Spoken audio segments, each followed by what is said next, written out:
I have many questions to ask Jeff that are a continuation of a conversation that we've began years ago and are going to go on with tonight. But do you want to start by reading a little bit first from the book? Can you hear me? Is this, yeah? All right. You can go to the podium or you stay here, whatever you prefer. Okay.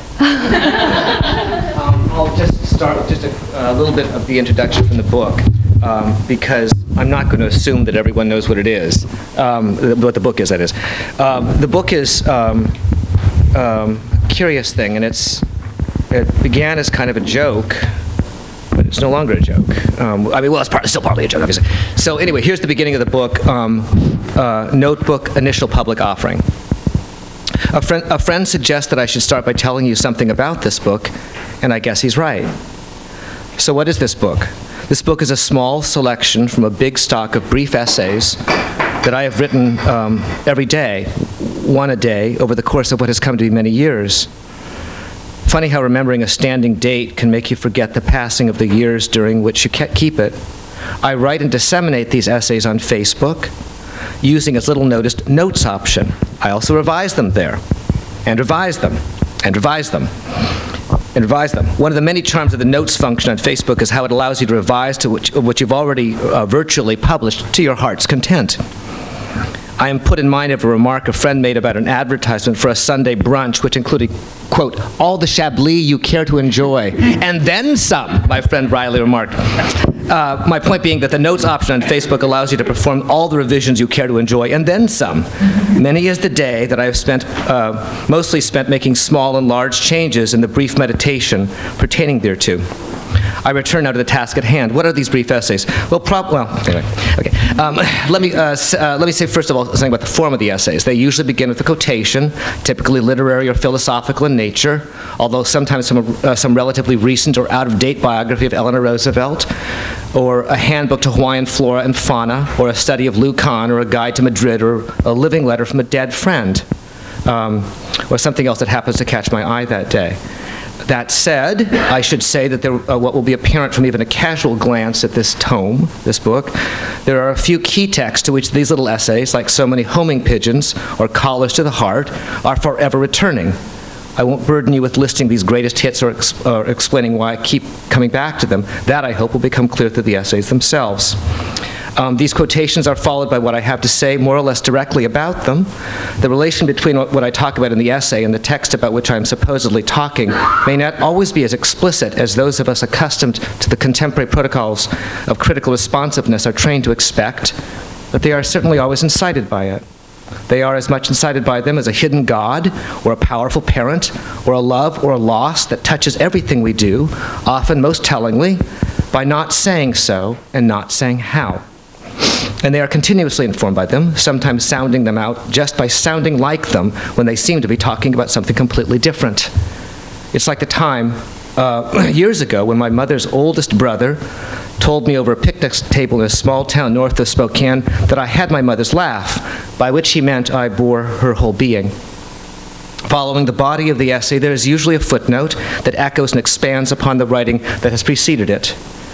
That footnote, by the way, bears little conspicuous resemblance to a traditional explanatory or bibliographic footnote. It consists of another very brief quotation from some book or song or something else, and its relation to the text above is often as oblique as the relation of that text to the quotation above that. I'm just trying to explain the weird format of this book, which is a very unusual book. You'll see if you look at it. Anyway, a couple more things and I'll be done.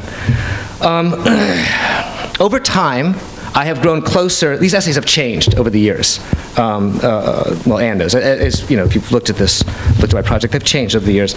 Over time, I have grown closer and closer in these notes to the text that I take up in them, so much so that I have wound up mixing them more and more with stories from my own life and yours, the adventures of heart and mind we share as citizens of heart and mind.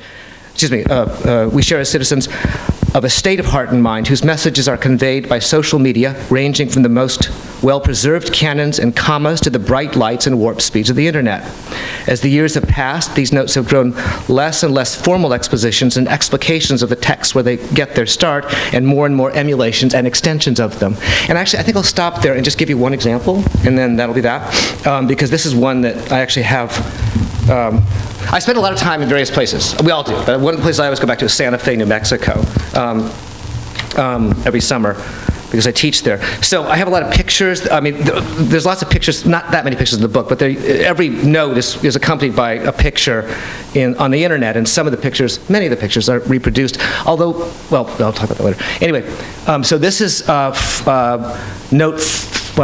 it's something I wrote in June of 2014, and I begin with a quotation from Wordsworth, a very famous quotation from Wordsworth, from "I wandered lonely as a cloud." How many of you have been to? I should have a teacher. If you've been to Santa Fe, if you've been to Santa Fe, New Mexico, you know why James Merrill called one of his poems about Santa Fe, "Cloud Country." Cloud country. It's a realm of astonishing clouds. You can't believe the clouds there. They can't be reproduced, but they're all speaking to you. I promise you. I mean, it's not just the elevation. It's not just the altitude.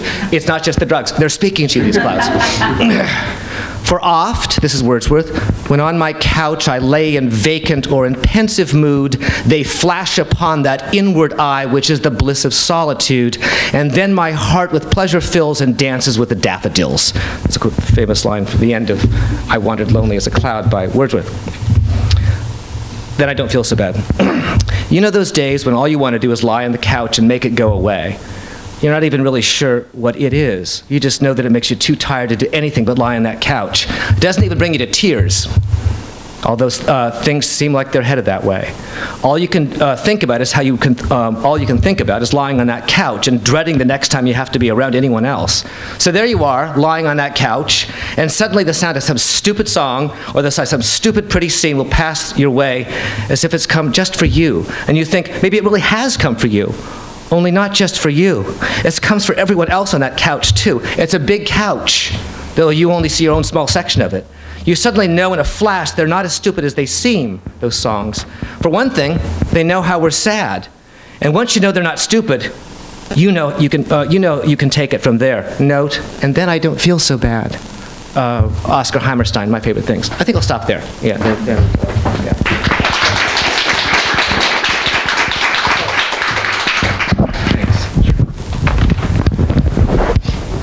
Thank you. I could listen to you reading them all evening. We may get back, and I may ask you to read some more. But what listening to that made me think, I don't know how many of you read David Brooks's column in the Times this morning. I think it was this morning. "What is your purpose?" This column was titled. Yes, I know.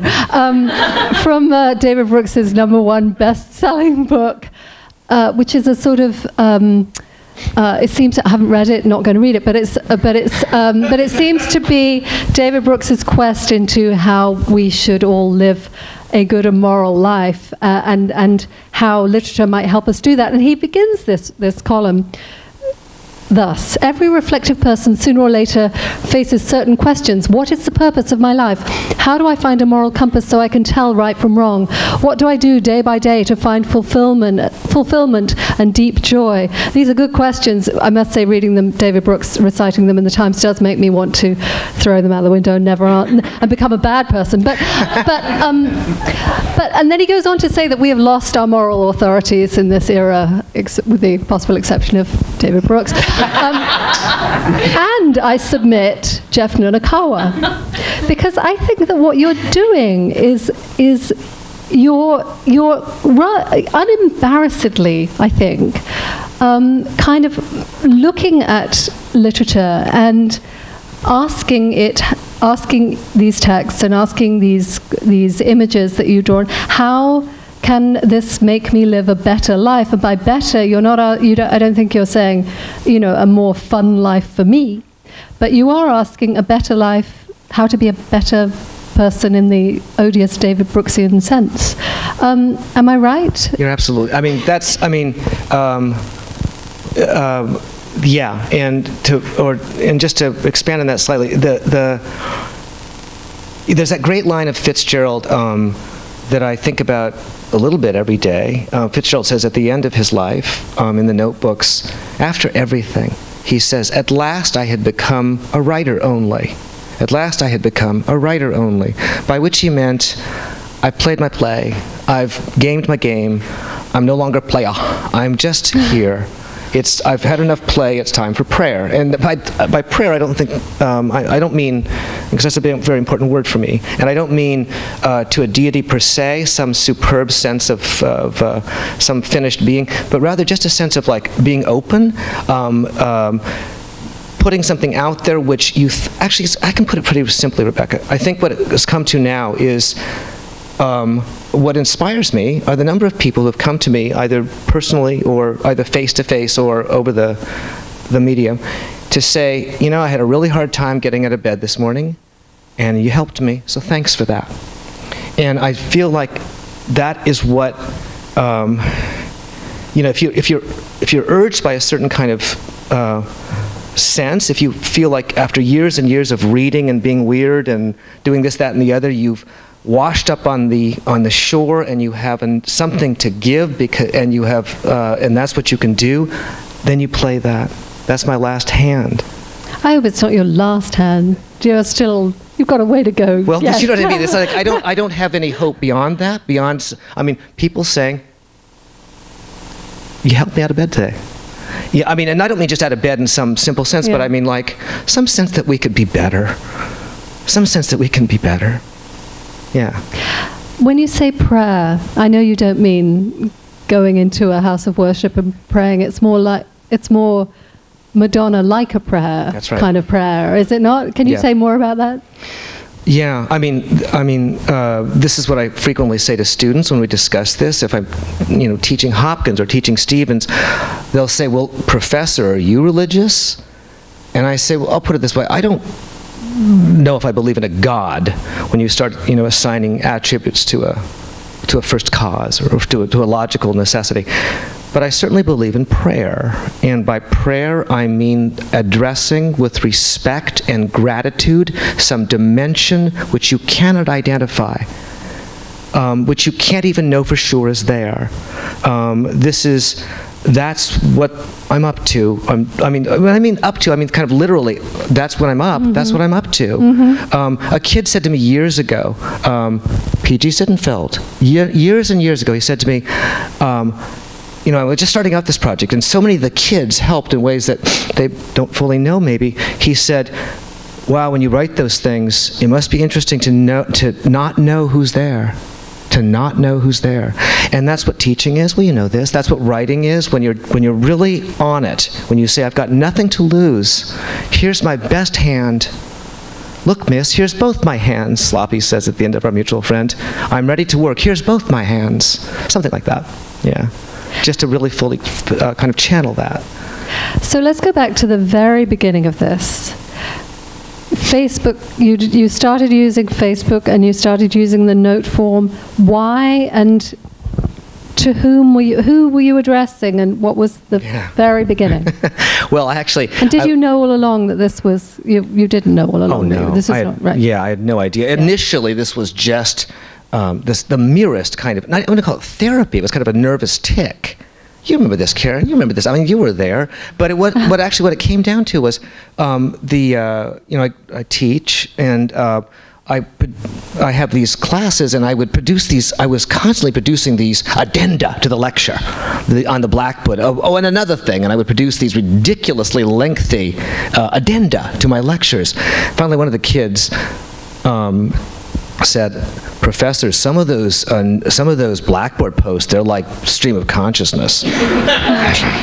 So I figured it was time to kind of stop abusing the students, and I started writing these notes on, because another one of the kids said, Professor, you should go on Facebook and do la la la. Was that really where you began? Oh yeah. That you went on Facebook in order to do to stop abusing students. Yeah, no, seriously, to stop like rhetorically filling up their, you know, basically, I knew they were going to read them anyway. Do you know what I mean? The truth is, I knew they were going to read that stuff anyway. Why would they? But I went on Facebook initially, and plus you put up the pretty pictures and all the, you know, whatever, this, that, and the other, and I was just like a little, you know, like a child. I became obsessive, but then honestly, what happened was I realized as the years went on that this is where my best game was, you know, that I could actually reach people in certain ways. So this began in what year? 2000, I think 2006, maybe 2007. Wow. Yeah. So when you began, 2006, thank you over there. This began in 2006. Yeah. So when you began, your audience was your students in your class? Primarily it was students, it was primarily students, and then friends of friends, and then it kind of took on a life of its own. And then a friend of mine called Rebecca Mead wrote an article in 2011, and suddenly I had 5,000 friends. I think you had 3,000 before I came really? along, so you were up there. You didn't need. But that initially much it was students, and then it became a really what has been very, very kind of both enlivening, exhilarating, but also humbling, I have to tell you, is to actually be this little, have this little, what do you call, post, a little, this little booth in the food court, which is Facebook, right? And so, I have, people will read my stuff, and I think, people will tell me, or sometimes they'll comment, but let's face reality. If I'm competing with puppies and cats and recipes and babies, I'm always going to lose. And as I should. I mean, at some level, you know what I mean? So I'll write these things, but it keeps, the fact that I'm on Facebook keeps things in a certain kind of perspective. One, I want to be with other people who are with people who are posting pictures of puppies. I do. I really do. On the other hand, and it's nice that, it's a kind of novelty, but I also like the fact that at the end of the day, competing with an image, I'm never going to win. I'm always going to lose. If I'm thinking about winning and losing in terms of likes or, Facebook presence or whatever. And that's okay. And it also kind of, I don't want to say keeps me in my place exactly, but it reminds me of what my task really is, which is, yes, it's to elevate, but it's not fancy. I'm not trying to be less and less fancy. Describe to us, tell us, we read these offerings every day, and they feel sort of oracular, but you're writing them. So describe to us what happens. You wake up, and you get to it straight away. I wake up and I go to the bathroom and I have an apple, and I usually try to avoid caffeine in the first thing in the morning, and I'll wake up anywhere between, say, 4 or 6, and then I will immediately look around, and I'm always in a certain state, and it's not a happy state, it's an unhappy state. I'll still be persuaded by some bad dream. I'll still be under the influence of that. I'll thinking about things that one thinks about at 4 in the morning when one is alone, and I'll be ransacking around, or maybe I remember something I read the night before, or I'll be ransacking around and find a text which will somehow activate, provide both a sort of activation and allegory for my affective state. And then as I'm, it's like, those people in your life who persuade you that you can make it through this day, not in a stupid way, not in a way that ignores the pain, but in a way that works with it, right? That's what it comes down to. Someone who's penetrated a text which has penetrated me, and then I'll talk with the text and eventually produce this. I'll tell you, these things are very written, and I revise them a lot, but I put them out as soon as I can. And they're meant, they're full of illusion, because I spent, it's like somebody comes into one of my soccer girls from the soccer team comes into my, she and a bunch of the other girls come into my house in Princeton. They say, "Wow, you've got so many books." And the goalie says, "You guys, of course he has a lot of books. He's an English professor." It's like, yeah, I've read a lot, and my writing is filled with that, but I don't think I'm so great for that. I better have written, my writing better be filled with illusion, but I hope not so much so now that it's oppressive. I think it's one of the things I've been trying to do is calm my writing down over the last couple of years. So then I write the little writing, I put the note, and then then a picture will come that's correlate to the picture comes later. Yeah, always. After. It never first. And do you? One knows of people who spend hours perfecting a tweet, before they put it out there, and then it looks so spontaneous.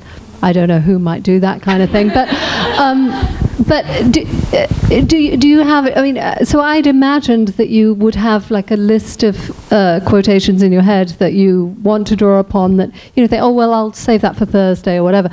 Or is it much more? The way that you're describing it sounds like much more in a almost hypnagogic state of receptivity. I deliberately don't do that. I deliberately don't store. I deliberately don't do that. Occasionally, I will be honest with you, in the past couple of years, I can tell you exactly when I stored a couple things. There's a couple things I did store. But I deliberately don't do that because I'll tell you something. I'm getting on the verge of being an old man now, and one of the things I promised myself is I'm not going to be one of these people who repeats their stories all the time. I probably already am, but I really do my best not to. I mean, you know, I don't want to be a human jukebox. I really don't. So better to pull stuff down, leave all that. Leave all that, you know, leave all that and pull stuff down, I mean, from the most unpromising places. I don't like John Cheever, particularly. I mean, I like his stories, but it's such a whiner, you know what I mean? Like, he couldn't, like, man up to his own whatever. You know, just be the alcoholic you are. Stop complaining about it so much. But there was Cheever this morning, and it's, you know, if you let things come, they come like grace. It comes like grace. We all know it. You know, if you don't try to program yourself and you just admit it, it will come like grace. So yeah, I really don't, I try not to, yeah. And what about repeating? What if, you know, it's only this quotation from Middlemarch that can speak to you today, as I find it so often is. But I know you share that with me. Oh, you bet I do. You bet I do. Well, in that case, that's different, because that's your heart calling, right? That's your heart calling. And whenever an organ of your body calls, you know it's also a form of conveyance from something higher. I believe that. We both believe that. We both believe that. Yeah. So yeah, the lines of Middlemarch. You'll revisit. Oh yeah, shamelessly. From Middlemarch? Oh my God. I mean, really, only Swaki Malipong. Seriously, right? Yeah, yeah, Middlemarch. I mean, Middlemarch in particular.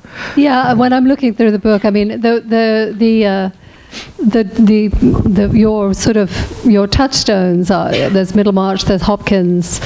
James is an important one. James.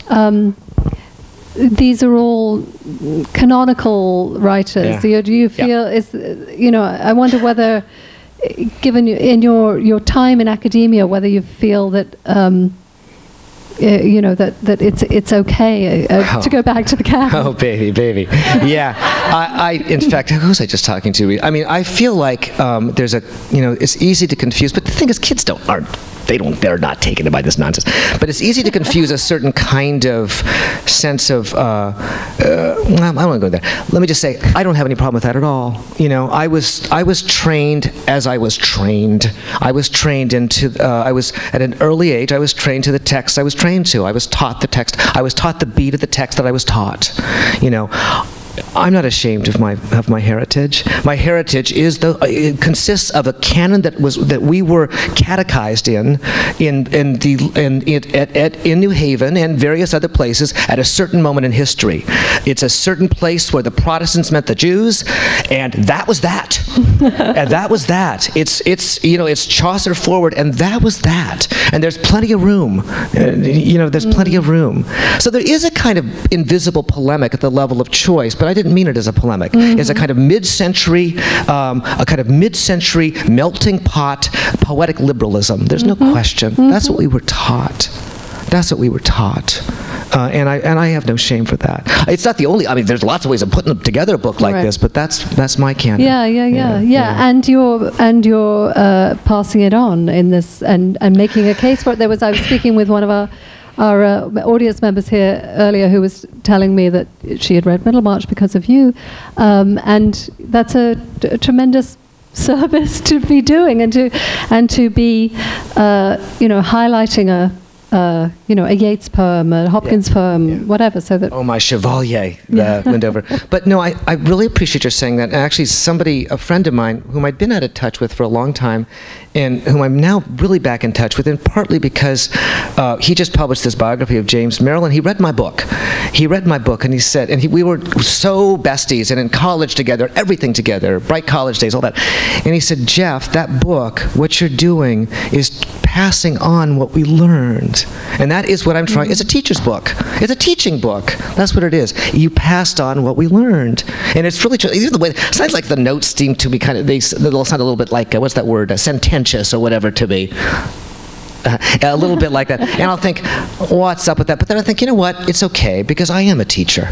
I don't mind that. I'm a teacher. So yes, the notes are all written in there's a certain kind of cheerful pedagogic style that afflicts or attends much of my writing, but I'm okay. I can live with that. You told me when I interviewed Jeff for The New Yorker in 2011. It was a wonderful occasion. He took me to lunch at in the hall where you are the master. Oh yeah, that's right. and he had Sammy. two large glasses of some iced beverage, one in each hand, that he would drink from alternately. And he spoke very passionately. I think we both cried. I'm pretty sure we both wept. That's true. And you said to me at that time that one of your models was Walter Pater, but Walter Pater didn't have your mother. Was what you said. Yeah. So I want to talk about Walter Pater and then your mother. In that order. And really, yeah. But I mean, the essay. You're in a line of essayists, a very distinguished line leading from Montaigne to now, and yet you've done something really different with this form, using it in this. We're going to get back to your mother, but using it in this medium, with adding the responsiveness of your readers to it. How porous are you to what those what your readers are saying, and how much does it affect you? It affects me a lot, and this is how I would tie it in with Walter Pater. Pater's his most famous remark, of course, it's at the conclusion of the Renaissance, right? Vis-a-vis intellectual sociability, Emily. And what does art do? Art comes to us under this sign of our mortality, promising moments of pleasure and pleasure, and for this moment's sake alone. That there'll be these moments where I'm actually on that internet at 5 or 6 in the morning, hearing from I don't know who exactly, and she or he will say something which will actually penetrate. It will get all the way in, and I will say, yes, that's exactly right. Just before I came here, there's a woman in England, one of my most patient readers, and I had this thing about. It was a story about, there's a picture on my wall of, next to each other, there's a picture of Ruud van Nistelrooy, the soccer player, and then below that a picture of Lyndon Johnson doing his thing. And there's Lyndon Johnson doing his thing. And I was just remembering this story about Lyndon Johnson going to 4 church services in one day. And then this woman posted this picture of LBJ in that speech, that deathless speech he gave, and which about the school children in the Chicana school children, where he taught, not in my fondest dreams, and I just broke down right then and there. That's how that can be porous, and she knew I did. I just felt that there was a telepathy. She knew I did. I think so. Yeah.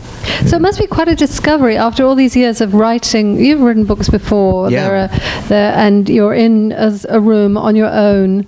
Very lonely, very solitary, wondering sometimes whether anyone's ever going to read it. Right.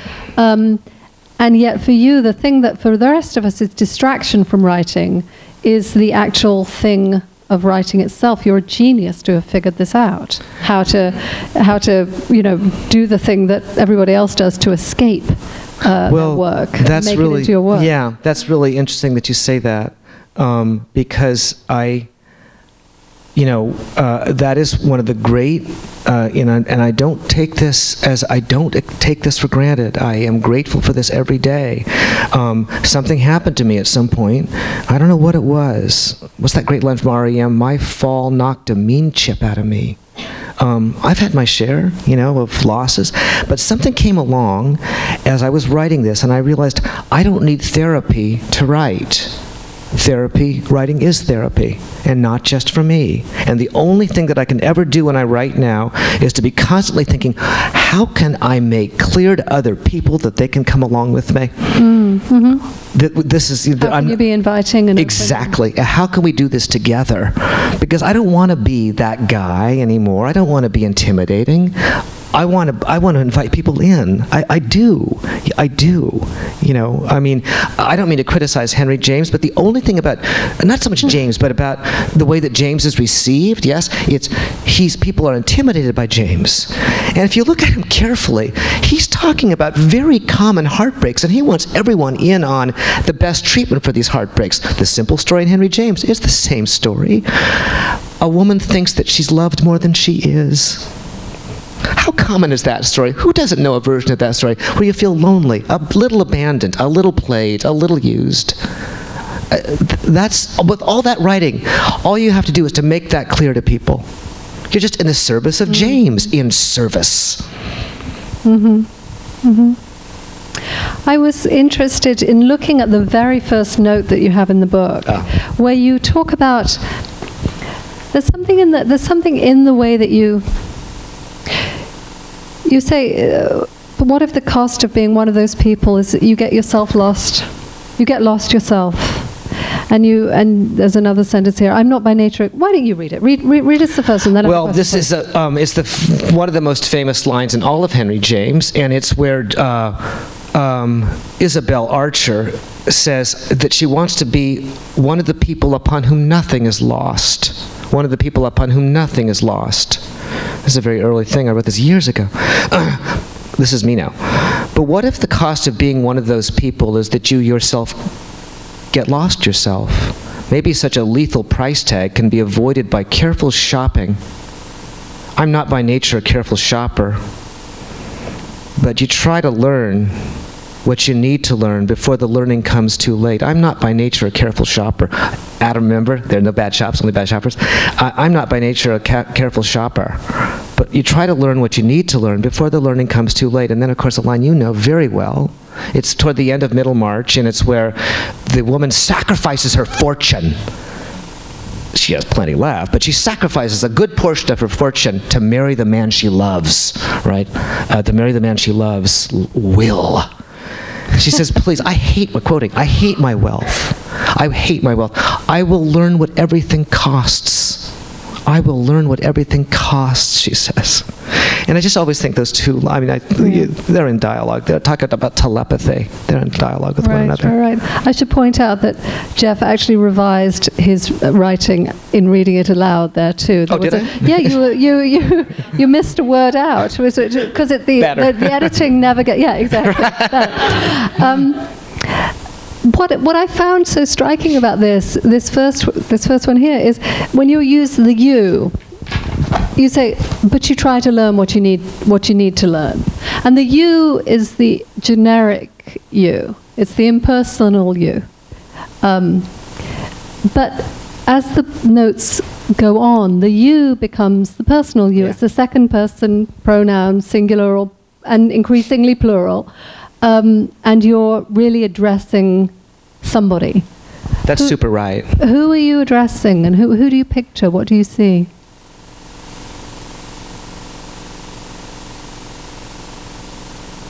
I don't know. I'm not sure. I mean, are you addressing yourself in some way? Are you talking to students? Do you imagine a young cohort? Do you imagine a group of your peers? I imagine someone fairly magnificent. I do imagine someone fairly significant. You're exactly correct. I would say it's a second person you, singular or plural, but it's a little bit like the. I was thinking about this yesterday because I can't remember what I wrote. I wrote something about this.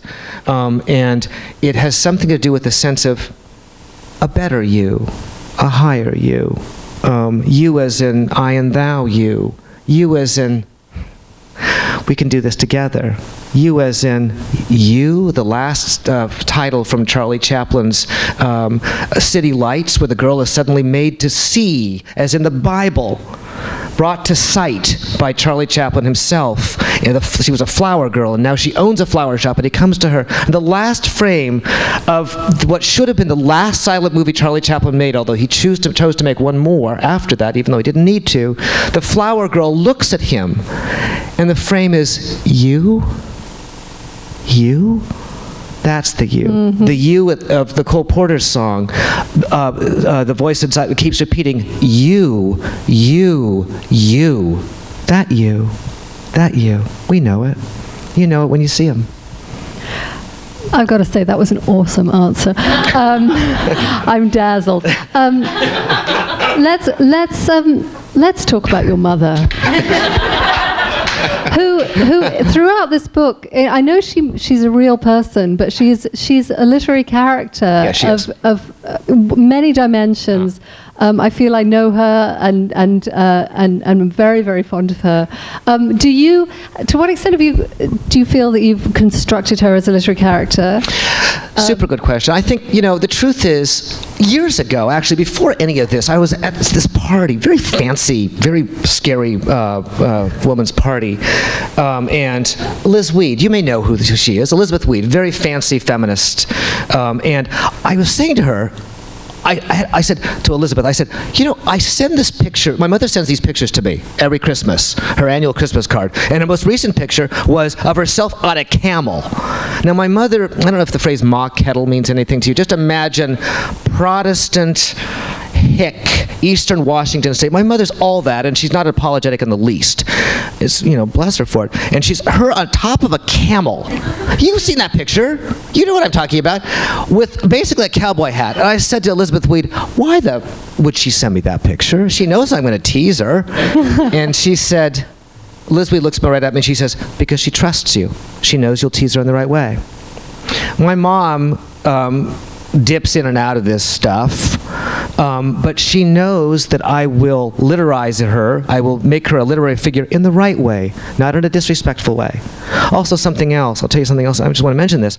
My mom, this goes in both directions. My mother's a lonely person in a lot of ways. She just says what she thinks. And, she's ancient. And she will say things like, I said, Ma, 5 times I've heard this story today. And she says, oh, I know I repeat myself, but I've lost so many friends that I figure if I say it 5 times, I've made 5 more friends. That's what she'll say. But I know that at some level she knows what a figure she's become in my world, in this world. And I think it makes her feel a little less lonely. And so I'm glad to be of service. Does she respond to you on Facebook? No, God, no. She doesn't. Does she not permitted. Verboten. No, we have very distinct rules. And one of them is she says, so what am I again? What, a silent associate? What's the phrase? Because she always deliberately garbles whatever the official language is. Like, what's it called? Followers. What am I, a silent associate again? Whatever. So she's there. She'll read it sometimes. If, she doesn't have like a deal to follow on PayPal or whatever. Or, dogs to walk or friends to drive to cataract surgery or whatever. Do you know what I mean? She'll if she's in the mood, she'll read it. But she knows it's there. And when she, by the way, whatever, however tailored, however frosty, and however, boom, on my game a note is that day, it is as nothing compared to the likes my mother's comments get. It is as nothing. I just put up any random shit my mother says, and thousands of likes. Thousands of likes, because people just love that stuff. Right. They just love that stuff. The stuff that my mother says. She'll say things like, okay, remember what I've said to you. I've forgotten it, but you remember it. That's what she'll say. That kind of thing. Thousands of likes. It's just wild. It's just wild. But so, yeah, she knows about that. She's right up there with the cat pictures in terms of popularity. Big time. Oh, yeah, she's got her finger on the pulse much more than I do. Look at me. Really, I try to be all, down with the, but you look at me, really. Seriously. Some of that free and simple demeanor, I don't have it, really. I'm an awkward professor, right? My mother's not. My mother was the homecoming queen of 19 whatever in whatever Washington State. She was all that, and she created this dorky academic. So, yeah. The book is, it's sort of in the guise of a commonplace book or a kind of book of essays. In some ways, it strikes me that it's an autobiography by other means, isn't it? Yeah. And you have undergone a growth through it too. This book is something that was written over the span of, now we should do the calculation of how many years, but it's many years. Yeah.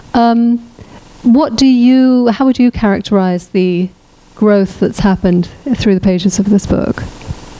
I like to think the following, that I'm less interested in showing off than I used to be, more interested in showing. A friend of mine who's sitting right there said to me last summer something, and I really appreciated it. I said, I've been the master of a residential college for a long time now, and I've been all in. I've been all in. I have. And this friend of mine, and I said to this friend of mine these friends who came to visit me last summer in Santa Fe, I said, it's funny, the truth is, I basically because I've got to stop being master soon. And I should stop being master soon. And I said to these friends, basically what I did was just further delay my maturity. Like, in other words, 10 more years of living like a child is what I've done. And this friend of mine, who doesn't give it up easy to me, he doesn't compliment it easily, he said, no, that's not fair to yourself. That's not true. Because what you've done in the last 5 or 6 or 7 years is to put other people's needs first. And that's very mature. That's like a parent, to put other people's needs first. So I like to think the book is partly a reflection of that. That by the end, that I am in service of these quotations, in service of the love of the literature that we share. I like to think that. I hope that's true. Was completing the book difficult to do? To say, finally, this is the version on paper? Emily.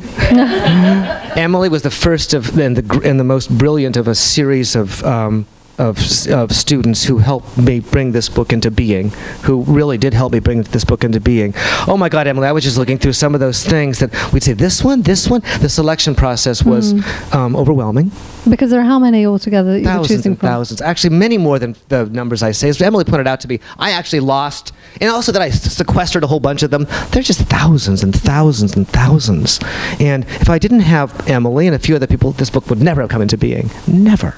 So it was a database. So just selecting them, but eventually something told me I had to do it, that I had to bring this out. I don't know why exactly, but I really felt like that, and I think I was right, just to put it out there. So you wanted it to be a book that everybody can get and put in their guest room on the bedside table. Exactly. That it would be that kind of book. Exactly, yeah. A book, an object in the world. An object in the world, yeah. And that still matters, doesn't it? It matters a lot more than I realized. A lot more than I realized. A book, yeah. You're on Facebook, which you have made into this you've created this wonderful community, and this, seems like a very positive, loving space that you occupy. I know that you've dabbled in other forms of social media. You're on Twitter a little bit. Yeah. I think you were on it the other day saying, I'm still trying to, I don't remember exactly what word you used, but to figure out this modality was what you said. Negotiate this modality. Yeah, negotiate this modality. Is there anything that satisfies or that offers new ways of communicating, new ways of expressing yourself, new ways of reaching other people beyond Facebook? That's a good question. I mean, I have to say, I'm not really... I'm resistant. I'm not good at it. I'm not good at the social media. I'm actually not. I mean, I know the 2 or 3 things I know. It's like, I have certain things I can do. To be really honest with you, I mean, I think there are people who are real aficionados of this stuff. I'm not one of them. I'm not. It's primarily a means of conveyance for me. It's an important means of conveyance, and I do think it has magic powers. Like, I do think, this friend of mine who wrote the book about Meryl, we're going to do this panel, he and I, we just made this up, I probably won't ever do it, on different media, the Ouija board and the internet. Like, I do think I can that you can call people from very far away, sometimes from different existential conditions. I do feel that way about the internet sometimes. But whether it be called Facebook or whatever book, or, I do like this Facebook thing because I'm home with it. I get it. But I don't know about other modes. I haven't really thought about them. Yeah. Do you see any end to this? Will you keep doing this every day forever, or is there a point where it's really beyond funny. This kind of priestly withdrawal? I don't know what the next level of withdrawal would be. It's really funny that you asked that. I was having this conversation with a woman who's the who's the head of Princeton, the business part of Princeton, not the academic part of Princeton. This very cool woman called Trevi, and she said, is the book good? Should I buy X number of copies to give to alumni? And I'm really worried about this because I'm not sure it's that good. I don't know. And I said, I have an advertisement for the book, a slogan for the book, Trevi. It's, please buy my book so I can write a better one. And she said, that is why you're on the academic side of things. That's a terrible slogan. But the point I'm making is that I want to keep doing this. I want to keep doing this every single day.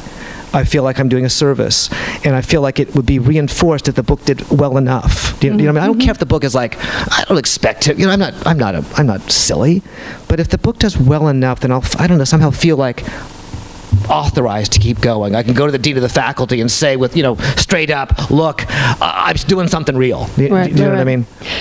I'm going to ask other people for questions, but before I do that, I want to, and I hope that's the right timing, I want to ask you to read what you wrote today.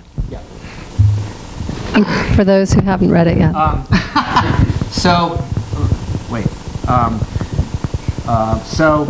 Wait a second. Yeah, so this is what I wrote today. Sorry, it won't take long. So the title of this one is Other Holdings Include. And I began with a quotation from John Cheever, a letter that he wrote to this gay guy that he was having this relationship with. Sort of. And the guy apparently wrote him a letter back, written it before, saying, you'll be in my prayers. And Cheever writes at the end of his letter, I would sooner be in your arms than your prayers. I would sooner be in your arms than your prayers. Let me tell you something about myself that's less sad than it sounds. Soccer players aside, I can't actually remember the last time I hoped to be in someone's arms. And frankly, I'm a little hazy about the soccer players. I'm always a little hazy when it comes to sports, also players. Anyway, it's just as well, if you think about it, that there are people like me whose ideas of holding and being held have little, if anything, to do with arms. If everyone was in everyone else's arms, well, just imagine the congestion. It's hard enough getting around the city as it is without universal embracing. Talk about gridlock. Plus, I'm pretty sure it would be a health hazard. I can't actually remember the last time I hoped to be in someone's arms. Just like I don't remember ever knowing anything about a prayer, except that it's a place where you can hold people you love and never have to let them go. Note, may the last atom's blood my soul embrace, which, if you may remember, is the end of, or toward the end of Donne's hymn to God, my God in my sickness.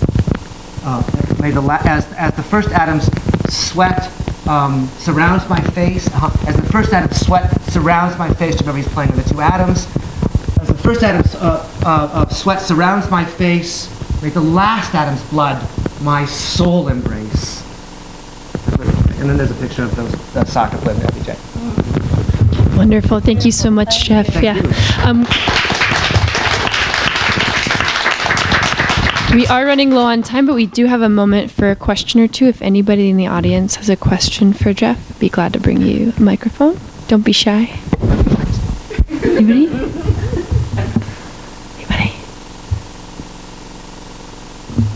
Really, nobody has a question? It's all really... Looking through the internet and being on Facebook and other media, there's so much negativity, and there's really not, you don't get a lot of haters, you don't get a lot of flame. Why do you think that is? I've thought a lot about this, and it's not that I'm deliberately like fake wholesome, but I think there's a way of being knowing and worldly without being bitter and hateful, and that's part of what I'm trying to get at. You know, like, anyone can shout, anyone can, be superior. I mean, God knows, all day long I find myself feeling like, those mornings you wake up and you say, you got one rule today, baby, don't be a dick.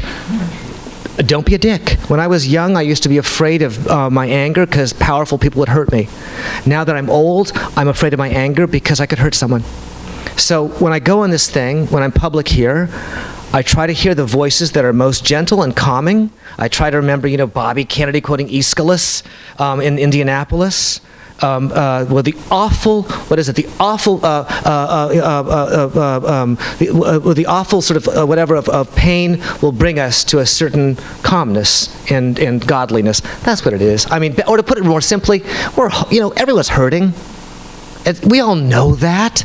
I mean, the more hater, the more hurting, right? There's got to be some way to talk to people.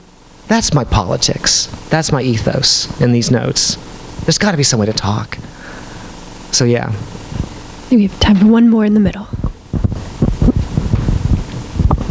Okay, so 100 years from now, Strand will be here. It'll be the only bookstore left. The internet won't be here. And somebody will be in this room, sitting in this seat, and they'll get up and take a book off the shelf, and it will be yours. What do you want their reaction to be? Well, first of all, from your lips to God's ears. And secondly, what do I want the reaction to be? I guess a sort of a combination of like weirded outness and interest. What's that great phrase? There's a great phrase in one of the critics, one of Gerard Manley Hopkins' critics. He refers to Hopkins as, quoting now, frantic ingenuity. If at the end of the day, people see a lot of frantic ingenuity in what I'm doing, I'm hoping that, as with Hopkins, they recognize that it was trying to be in the service of love. So I guess that's what I think. That's what I hope. There's a lot of fancy moves, a lot of fancy dancing in this book. I hope that people recognize at the end of the day that it's all meant as in the service of love. Wonderful. Well, on behalf of the Strand, thank you so much for coming out. Thank you, Jeff and Rebecca, so much for joining us. Let's give them a round of applause.